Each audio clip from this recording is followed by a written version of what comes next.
નમસ્કાર દર્શક મિત્રો, અતિથિમાં ફરી એકવાર આપનું સ્વાગત છે. અતિથિ એટલે એવો કાર્યક્રમ કે જે કાર્યક્રમમાં વિશિષ્ટ વ્યક્તિત્વ સાથે આપની મુલાકાત કરાવે છે અને વાતો કરે છે. અંતરંગ આજે આપણી સાથે એક એવું વિશિષ્ટ વ્યક્તિત્વ જે બિલકુલ પોતાના વિચારો સ્પષ્ટપણે લોકો સમક્ષ મૂકે છે. કોઈ હિચકિચાટ નથી, કોઈ જાતના રેપર નહીં, કોઈ જાતના લેર નહીં, પરંતુ જે અર્ક હોય, જે હાર્દ હોય તે સીધી વાત લોકો સમક્ષ મૂકે છે. દેશના પ્રશ્નોને, ડિફેન્સના પ્રશ્નોને, દેશની સુરક્ષાના પ્રશ્નોને. जनरल हसन हमारे साथ है. हसन जी, आपका स्वागत है. शुक्रिया, बहुत बहुत मेहरबानी. जनरल, सबसे पहले तो मैं आपसे ये पूछना चाहूँगा कि जनरल हसनैन जब भी आते हैं ना स्टेज पे तो लोग अलग अलग उनका इंट्रोडक्शन देते. कोई ये कहते कि ये है ये जनरल हसनैन. अगर जनरल हसनैन को खुद का इंट्रोडक्शन अगर देना है 3 सेंटेंस में तो किस तरह से देंगे? 3 सेंटेंस में तो बहुत मुश्किल है देना, मगर मैं चुनौती समझता हूँ. मैं कहूँगा कि जनरल हसनैन एक बहुत डिवोटेड फौजी अफसर हैं जो कि फौज के दस्तूर के मुताबिक एक ख़ानदानी एक आप समझिए परंपरा को मेंटेन करने के लिए हैं और आर्मी की इमेज को मेंटेन करने के लिए और भारत को नेशनल सिक्योरिटी और स्ट्रेटेजिक स्टडीज में बढ़ोतरी देने के लिए. ओके, यहाँ पे आपने एक टिपिकल वर्ड यूज किया, खानदानी. हाँ, इसी वर्ड से हम बात शुरू करते हैं. खानदानी, क्योंकि एक जनरेशन पहले भी इस देश को बहुत सेवा दी आपके पापा ने. जीन्स बट ऑब्वियस है, वही आएंगे तो अंदर से भी वो जुनून होगा कि नहीं, कुछ ना कुछ तो हमारे देश के लिए करना है. छोटा सा, क्योंकि मुझे पता है कि बहुत सारे इंटरव्यूअर ने आपको पिताजी के बारे में पूछा भी है, लेकिन शॉर्ट में अगर बताना चाहेंगे अपने पिताजी को, अगर ट्रिब्यूट देना यहाँ बैठ के, तो किस तरह से देंगे? Total nationalist, professional soldier and a humanist. Humanist. मैं उनको कुछ लफ्जों में आपको एक इंट्रोडक्शन देता हूं. He was coming with his unit from Pakistan से आ रहे थे जब पाकिस्तान बना था, बटा था. Only Muslim in his pure Hindu unit, Garhwal rifles. और उनको चॉइस दी गई कि अगर आप पाकिस्तान आर्मी ज्वाइन करना चाहते हो तो आप उतर जाओ यहाँ पर, और अगर भारत आना चाहते हो तो यूनिट के साथ चलो. और वो यूनिट के लिए जवाबदार थे, एडजुटेंट थे यूनिट के. उन्होंने कहा मेरी जवाबदारी पहली है यूनिट को पहुँचाना भारत तक, और मेरा ऑलरेडी फैसला हो चुका है. मैं उस देश में जाऊँगा जहाँ मजहब के लिए, धर्म के लिए कोई ऐसी इंपॉर्टेंस नहीं है. जो ये पाकिस्तान धर्म पे बना है, इसमें नहीं रहना चाहता हूँ. And he became part of the Indian army. मगर इंडियन आर्मी और भारत की भी बढ़ोतरी देखिए आप. हमारे खानदान को, उनको और मुझको मिलाकर प्रेसिडेंट ने 10 अवार्ड दिए हमको अपनी सर्विस के लिए. मैं नहीं समझता हूँ कोई खानदान भारत में ऐसा है जिसके पास इतने अवार्ड मिले हो. ओके, थोड़ी चलो वही बात चल रही है वालिद साहब की, तो उसी पे थोड़ा कठोर थे अपनी आपकी स्मृति को. कोई ऐसा इवेंट, कोई ऐसी बात जो उन्होंने कही हो. बहुत सारी बातें, आपको बहुत सारा ज्ञान भी दिया होगा, बहुत सारी एडवाइसेस ऐसी होगी जो उन्होंने दी है, लेकिन कोई एक ऐसी बात जो आज तक पकड़ के रखी है, आज तक भूले नहीं है, बार बार उसको याद करके अपने आप कहीं भी डगमगाए तो वापस अपनी राह वापस पकड़ ली. इसमें कोई शक नहीं है. मेरे पास सिर्फ एक ही विचार है, एक ही ख्याल है. जब आपने ये सवाल पूछा, वो रेजिमेंट के थे, गढ़वाल राइफल के. उनके लिए आखिरी जवान जो था वो अहमियत रखता था. और उन्होंने मुझे यही समझाया कि आखिर में अगर फौज के अंदर नौकरी करनी है, सक्सेसफुली करनी है, तो पहचानो कि अपने जवान को पूरी सपोर्ट दो हर तरीके से. 24 घंटे 7 दिन 365 दिन जो है, आपका जवान के लिए कंसर्न, वेलफेयर का, उसकी बढ़ोतरी का हर समय होना चाहिए. आई थिंक मैंने ये जिंदगी में अपनाया अपने, और इसकी वजह से अपने जवानों में, अपने सबॉर्डिनेट्स, अपने ऑफिसर्स से मैंने बेहद रिस्पेक्ट पाई. ओके, जनरल, अगेन करंट दौरे में आ जाते हैं.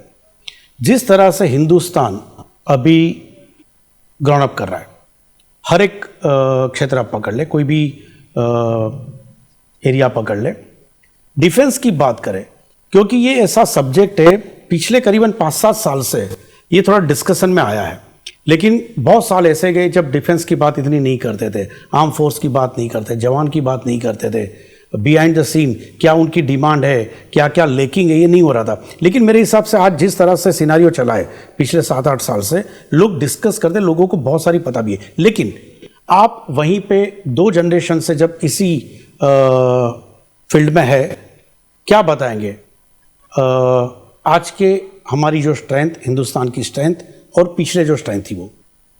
देखिए, मैं समझता हूं पिछले कुछ सालों में जो सबसे बड़ी चीज जो बदली है वो है कि एक स्ट्रेटेजिक अवेयरनेस आ रही है, खासतौर पे जियोपॉलिटिक्स के लिए, नेशनल सिक्योरिटी के लिए, जो पहले नहीं थी। पहले ये था कि देश का सिपाही सरहद पे बैठा है और देश जो है वो सिक्योर है।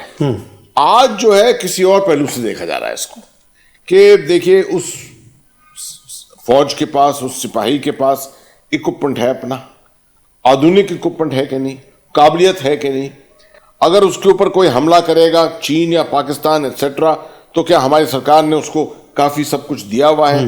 क्या आत्मनिर्भरता है हम में कि नहीं देश के अंदर?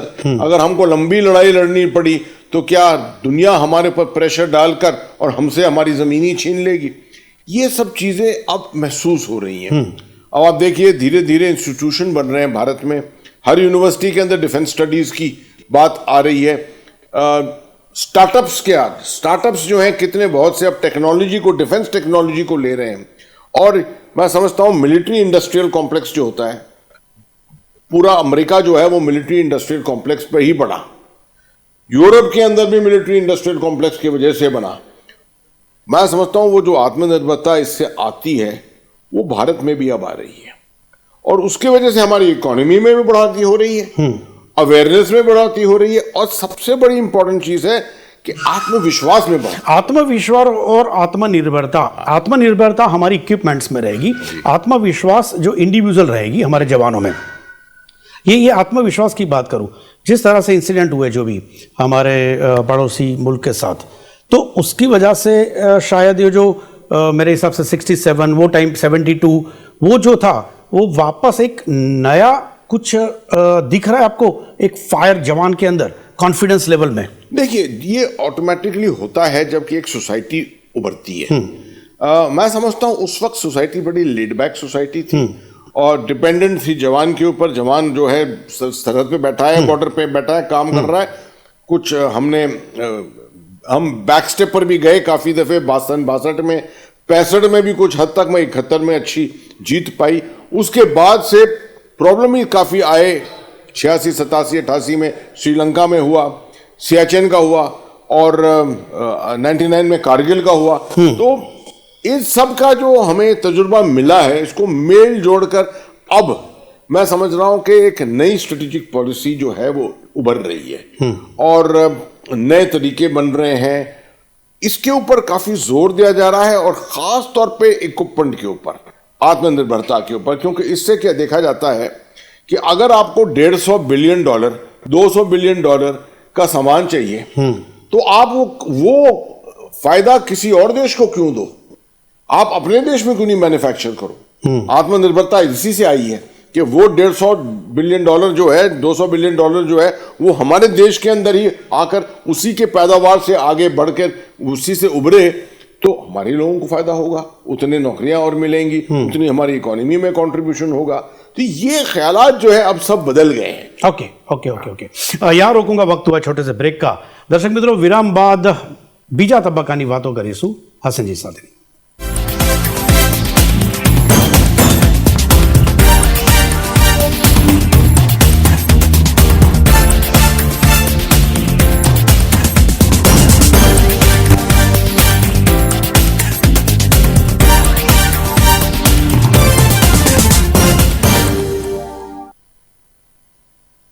विराम बाद फरी एक बार स्वागत है आपનું કાર્યક્રમ અતિથિમાં। जनरल, ब्रेक से पहले आपने बताया कि आत्मनिर्भर और आत्मविश्वास, लीडरशिप कितना अहमियत रखती है नेशनल लीडरशिप? देखिए, ये तो बहुत ही, मैं समझता हूँ, one of the most important things, national leadership. और मैं शुरुआत भारत से नहीं करता हूँ, मैं दुनिया में देखता हूँ। अगर आप दुनिया में किसी बड़े देश को देखो जिसने किसी तरह की मशहूरता पाई है, उसके पीछे हर दफे एक बहुत महत्वपूर्ण लीडर हुआ है। आप अमेरिका को देख लीजिए, इब्राहिम लिंकन से लेकर नीचे तक देख लीजिए, जॉन एफ कैनेडी को देख लीजिए, बाद में रोनाल्ड रीगन को देख लीजिए, ठीक है। अगर आप यूके को देखेंगे, विंस्टन चर्चिल को देख लीजिए। तो इस तरह से दुनिया भर में इसके वो हुए हैं। भारत में अब जब से नरेंद्र मोदी जी ने संभाला है यहाँ पर, अब तकरीबन 10 साल हो गए हैं, तो उनका बहुत एक दूसरा पहलू रहा है कि कंप्लीटली डिफरेंट कॉन्सेप्ट रहा है कॉम्प्रिहेंसिव सिक्योरिटी समझने का। एक तो वो मैं समझता हूं ग्रास रूट से आए हैं एक तो, और उसकी वजह से समझते, उनकी समझ जो है इन चीजों की कुछ ज्यादा है नॉर्मली। मैं आपको छोटा सा उदाहरण देता हूं। मैं नेशनल सिक्योरिटी की तरफ नहीं, मगर मैं डिजास्टर मैनेजमेंट की तरफ देखता हूं। डिजास्टर मैनेजमेंट भी नेशनल सिक्योरिटी का एक पहलू होता है। अब आप देखिए, गुजरात के अंदर जब भयंकर भूकंप आया था यहां पर, उस वक्त उन्होंने भार संभाला ही था। उसका जो तजुर्बा मिला, उससे उन्होंने सबसे पहले स्टेट डिजास्टर मैनेजमेंट एक्ट बनाया गुजरात में। गुजरात पहली सरकार थी जहां पर स्टेट डिजास्टर मैनेजमेंट एक्ट बना, एसडीएमए बना, एसडीआरएफ बना, और इस सब चीजों से finally national disaster management act बना।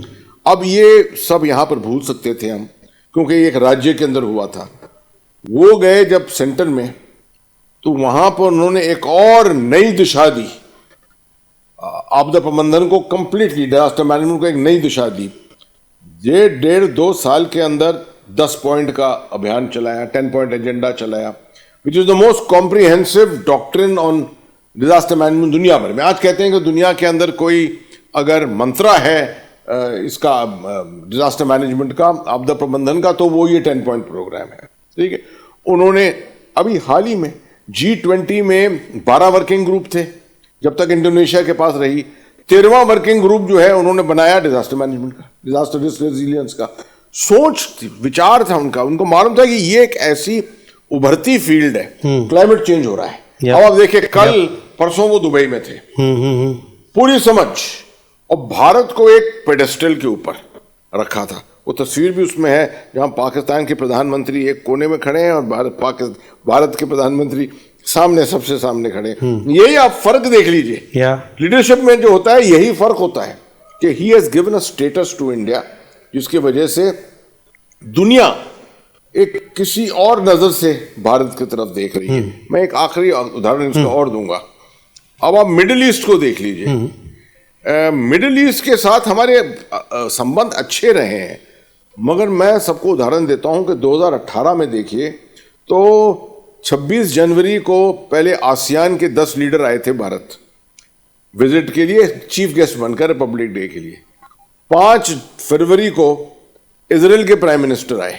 12 फरवरी को नरेंद्र मोदी जी गए जॉर्डन से वो गए पैलेस्टाइन, रमाला से गए वापस जॉर्डन से गए वो यूएई से गए वो मस्कत, और मस्कत से फिर भारत आए, और 1 हफ्ते के अंदर ईरान के प्रेसिडेंट आए यहां। मतलब पूरा मिडिल ईस्ट जो है वो 6 हफ्ते के अंदर कवर हो गया।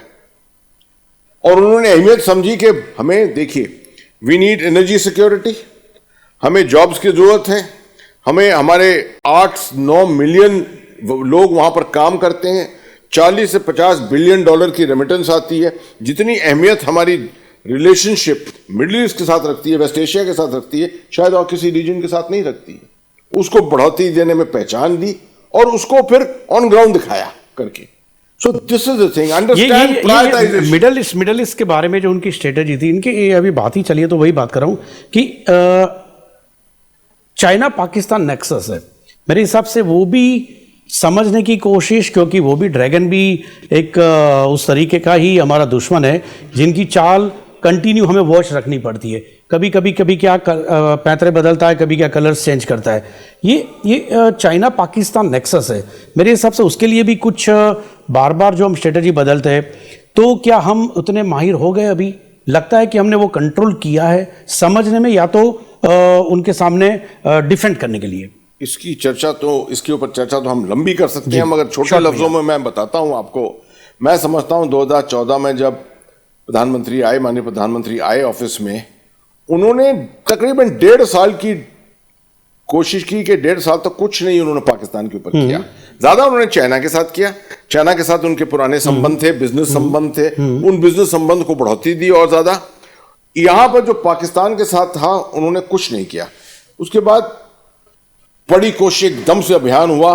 उफा में उन्होंने डायलॉग किया नवाज शरीफ के साथ, अपने NSA को, नेशनल सिक्योरिटी एडवाइजर को बैंकॉक भेजा, सुषमा स्वराज जी को इस्लामाबाद भेजा हार्ट ऑफ एशिया कॉन्फ्रेंस में, और एक नया पहलू दिया पूरा भारत पाकिस्तान के संबंध को, इस कोशिश में कि पाकिस्तान ऑन बोर्ड आएगा। पाकिस्तान ने वो हाथ नहीं पकड़ा। हाथ बहुत फैलाया था मोदी जी ने, मगर उन्होंने पकड़ा नहीं हाथ। तो आपने देखा कि 25 दिसंबर की विजिट के बाद 1 जनवरी 2016 को पठानकोट का हमला आ गया। उससे क्लियर जवाब मिल गया कि पाकिस्तान के साथ हम दोस्ती नहीं निभा सकते थे इस वक्त। मैं नहीं कहता हूं कि हर वक्त के लिए नहीं, मगर इस वक्त हम नहीं निभा सकते थे। अब मैं समझता हूं कि चीन के साथ, चीन की फिक्र जो है वो तब शुरू हुई जबकि संबंध मोदी जी ने चीन के साथ और मजबूत करना शुरू किया। उन्होंने देखा कि ये भारत के प्रधानमंत्री ऐसे, ये सबको पहले गलती लगी थी कि ये हाथ क्यों बढ़ा रहे, लग रहा था लोगों को। हाँ, कि नहीं करना चाहिए। जब पता है कि ये ओपन एनिमी है हमारा, तो नहीं करना चाहिए। तो क्या भी अगेन आपको उसको स्ट्रेटेजी मानते हैं? मैं इसके साथ सहमत नहीं हूंगा। मैं समझता हूं कि जो उन्होंने किया बिल्कुल सही किया था। उन्होंने रिलेशनशिप बनाई और कहा कि देखिए, दो देशों के बीच में अनबन रह सकती है बॉर्डर पे हर तरफ, मगर जहां पर 120 बिलियन डॉलर, 130 बिलियन डॉलर का हमारे ट्रेड है, बिजनेस है, तो हम क्यों उसको खोएं? दोनों देश क्यों खोएं उसको? हम अपने डिफरेंसेस के साथ रह सकते हैं। चीन के पास फिक्र ये थी कि भारत के पास अब ऐसा लीडर आया है जो भारत को स्ट्रेटेजिक कॉन्फिडेंस दे रहा है, और इस तरह से भारत की जगह जो है, पोजीशन जो यहां पर थी पहले, वो एकदम से ऊपर पहुंच गई।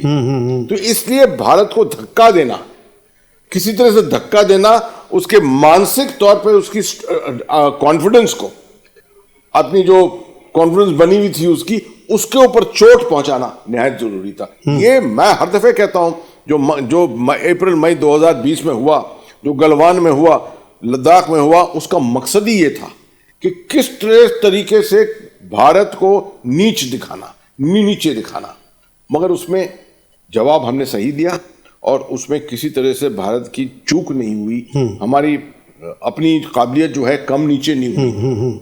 अनबन बनी हुई है अभी भी, मगर आप देख रहे हैं कि इसको ऐसे हैंडल किया है भारत सरकार ने, और हरकतें कंट्रोल में भी आ गई है। बिल्कुल, काफी हद तक। अभी कल ही परसों अखबार में था कि अब जो है 20वां जो सेशन है जो कोर कमांडर्स के बीच में, वो दोबारा होगा, और उम्मीद करते हैं कि कुछ ना कुछ जो इलाकों से जो हटना है, जो डिमिलिटराइज जोन्स हैं, वहां से हटने की और बातचीत इसके ऊपर जारी रहेगी।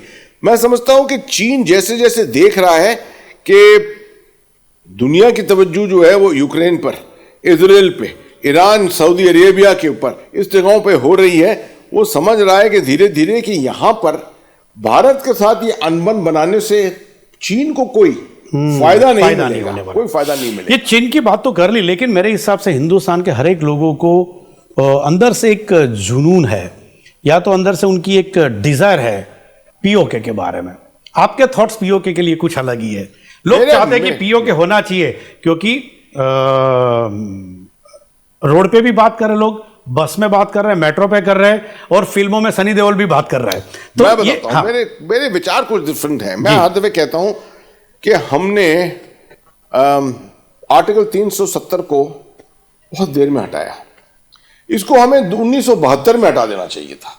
जब 71 की लड़ाई खत्म हुई, शिमला अग्रीमेंट हुआ, उस शिमला अग्रीमेंट में आर्टिकल 370 को हटा देना चाहिए था, ताकि कश्मीर का जो एक्चुअल इंटीग्रेशन है वो तब से शुरू होता। 1994 में एक दूसरा चांस मिला हमको, जब पूरी गवर्नमेंट, पूरी पॉलिटिकल पार्टीज, बीजेपी, कांग्रेस, सब मिलकर पार्लियामेंट में उन्होंने 22 फरवरी को 1994 में एक प्रस्ताव रखा कि पूरा जो एक रेजोल्यूशन था कि पूरा जम्मू कश्मीर जो महाराजा हरि सिंह के नीचे था, उसकी हर टेरिटरी जो है वो भारत की है। ये मैसेज था दुनिया को कि ये मत समझो कि पाकिस्तान कुछ कर सकता है हमको, या पाकिस्तान को आप सपोर्ट करके कश्मीर का कोई अंग आप हमसे ले सकते हो। ये मैसेज था क्लियरली। मगर उसके 25 साल बाद, 26 साल बाद ही ये हुआ कि आर्टिकल 370 को निकाला, बड़े सोच विचार के साथ। 5 साल सरकार रही, उसके बाद निकाला। और क्लियर से ये हो गया कि यहां से हम शुरुआत करते हैं। अब हमारा और पाकिस्तान के संबंध ऐसे रहेंगे कि एक एसिमेट्रिक, जिसको कहते हैं कि हमारी इकोनॉमी यहां, पाकिस्तान की इकोनॉमी यहां, पाकिस्तान की काबिलियत यहां और हमारी काबिलियत यहां ऊंचे पर रहेगी। इसी से पाकिस्तान जो है मात खाएगा बिना एक गोली को फायर किए हुए। ओके। मेरा मतलब यह है कहने का कि जो कुछ मैं करना चाहता हूं, मैं लड़ाई के जरिए क्यों करूं, मैं चढ़कर क्यों करूं, मैं एक पैसा क्यों खर्च करूं। मैं चाहता हूं कि अपना मुल्क जो है, हमारा देश जो है, वो 3.6 ट्रिलियन डॉलर की इकोनॉमी है आज, तो 5 ट्रिलियन कल बने, 10 ट्रिलियन बने, 20 ट्रिलियन बने। जब ये बढ़ोतरी ऐसी होगी इकोनॉमिक, आप देखना, एक तो और भी आत्मविश्वास बढ़ेगा, और ऑटोमेटिकली जो इधर उधर टेरिटरीज जो हमसे बिखरी हुई है, ये वापस आना शुरू हो सो पीओके के लिए एक भी गोली खराब नहीं करनी है। समझता हूं कोई फायदा नहीं है, और एक भी गोली और एक भी जान। आप अगर हम अगर समझते हैं, और ये आमतौर पे लोगों का विचार उनका है जो जिनको मिलिट्री सिक्योरिटी स्ट्रेटेजिक की तरफ ओरिएंटेशन नहीं है। वो समझते हैं कि लड़ाई जो है वो कोई खेल है, कि लड़ाई लड़कर, थोड़ी सी जान देकर और थोड़ा सा पैसा खर्च करके पीओके आ गया, ऐसे नहीं आएगा। वो कोशिश करे, वो हर चीज के लिए लड़ेगा और आपके ऊपर बहुत तरीके के दावे डालेगा। और पीओके आएगा तो भी बहुत सारे पेन के साथ आएगा। बिल्कुल, बहुत पेन के साथ आएगा, और आप ही पर बाधा पड़ेगी, आपकी इकोनॉमी पर बाधा पड़ेगी। ठीक है, तो साथ में याद रखिए चीन भी उसके अंदर इन्वॉल्व है। आज तक को तो चाइना पाकिस्तान इकोनॉमिक कॉरिडोर भी बना हुआ है उसके जरिए, तो कॉम्प्लिकेटेड भी है, कॉम्प्लेक्स मामला भी है। तो क्यों आप बैल मुझे मार वाली बात क्यों करनी है? हम स्मार्टली करेंगे, वक्त लगाएंगे थोड़ा, और मुझे तो उम्मीद है पूरी कि इस तरह से, जिस तरह से हमारी लीडरशिप चल रही है इस वक्त, कुछ ना कुछ तजवीज के जरिए फाइन हम इसको वापस ओके यहां रोकूंगा। अगेन वक्त हुआ छोटे से ब्रेक का। दर्शक मित्रों, अंतिम तबक्कानी वातो आ ब्रेक बाद।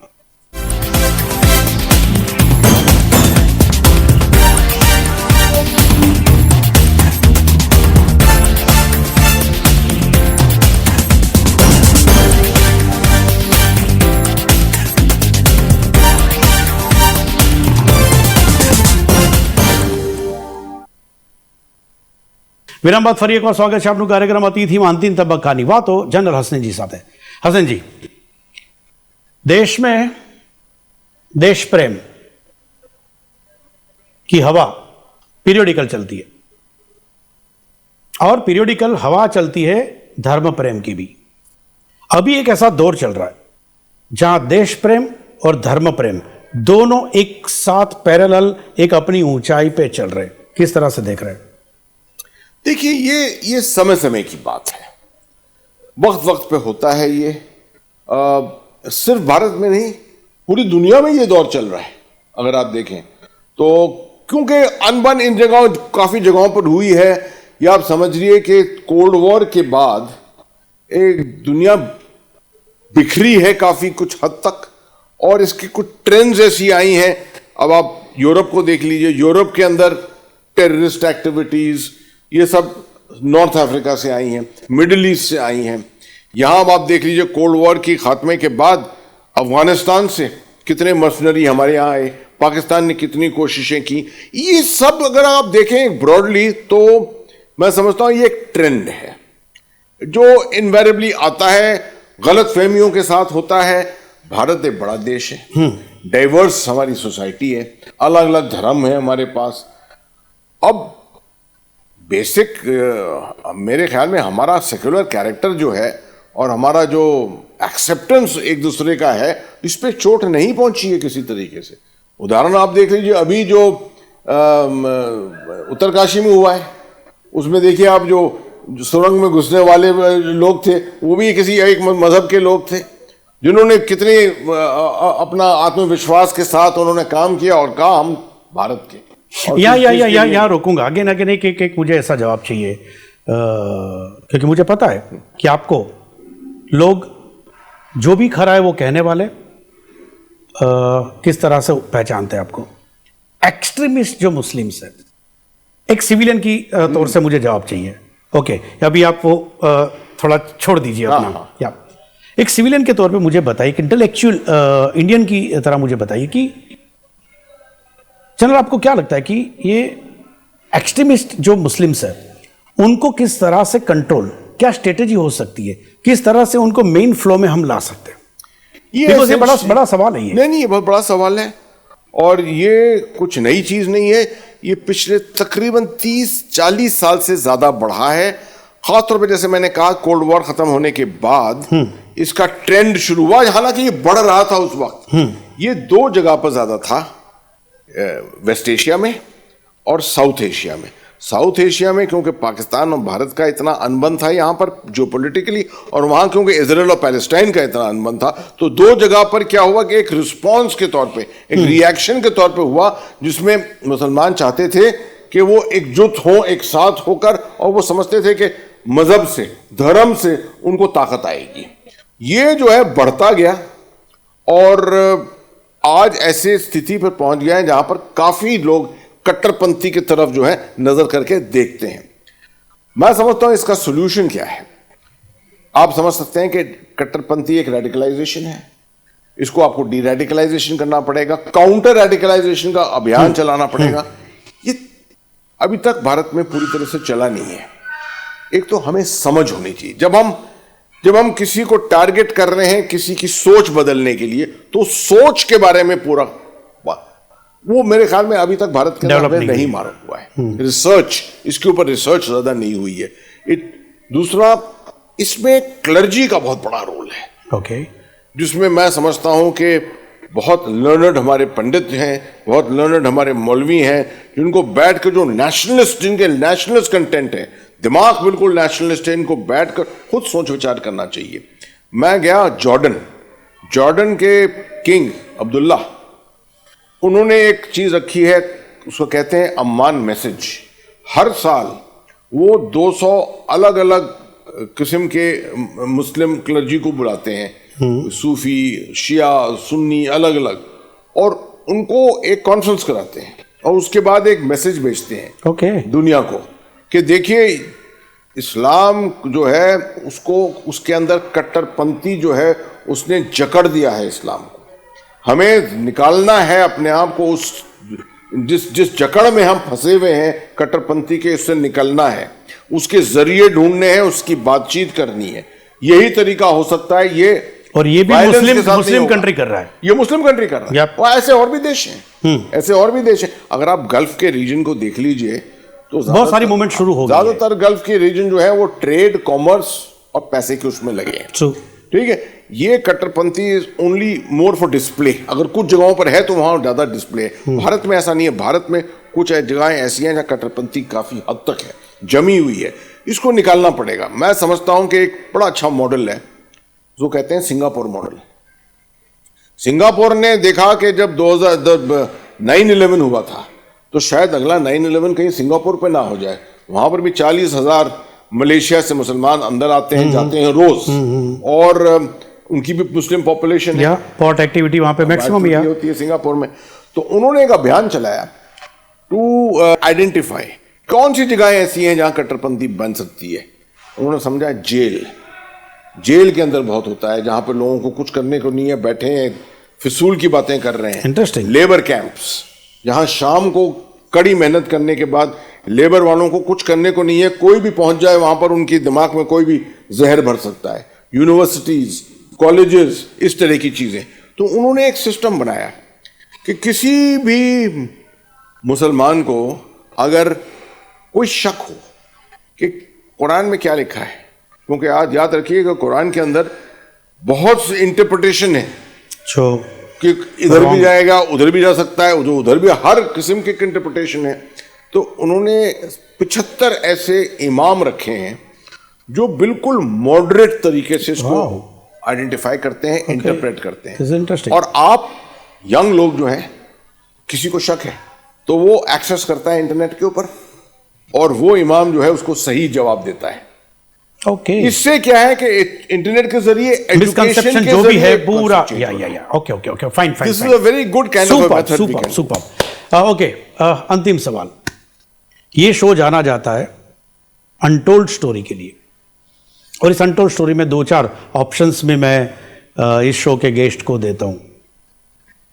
चैनल, कोई ऐसी बात जो आज तक बहुत कम लोगों को बताई या तो कभी किसी को नहीं बताई, गिल्ट के बारे में, कोई ऐसी चीज है जहां पे गिल्ट अभी भी होता है या कि ये नहीं करना था या तो नहीं होना था मुझसे, दिल खोल के लोगों ने इस शो में बात बताई है?